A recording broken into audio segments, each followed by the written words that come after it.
Do you think you might be tone deaf?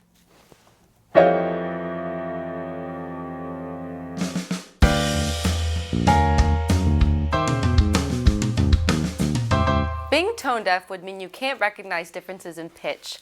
Lots of people think they're tone deaf when they can't sing on key, or they can't tell if another person is singing off key. If you were actually tone deaf, you would have something called Amusia. This is a permanent impairment of music perception, but it's extremely rare. Hearing differences in pitch is a skill that takes time, and with some practice, you may surprise yourself.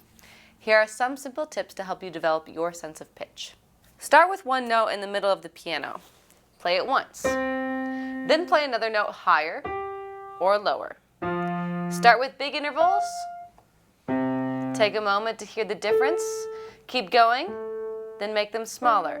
The closer they are in distance, the harder it is to tell. Really listen. Once you have done this enough, have a friend quiz you. Face away from the piano while they play one note at a time. Your job is to identify if a pitch is lower or higher than the one played before. And tell your friend they can even play the same note twice in a row. If you get it wrong, don't worry, keep trying.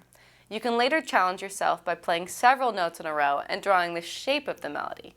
So if the notes go up, draw a line going up. If the notes go down, draw a line going down. If the notes go up and then down, draw it. You may be able to recognize pitch, but you still have a hard time singing the right pitch. Let's get comfortable with high and low in our voices to make it easier to match high and low pitches. First, experiment with highs and lows in your voice. Sing or speak up high like a chipmunk to see how high your voice can go. And sing and speak down low like a troll to know how low your voice can go.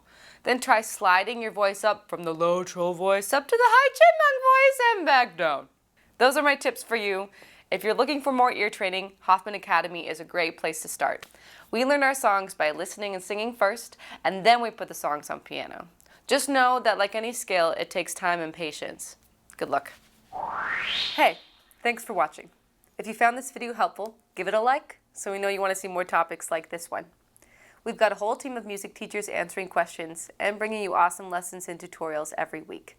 Be sure to subscribe to our channel so you never miss a video. If you are looking to learn a new song today, you can start by clicking the link down here. Happy practicing, and see you next time.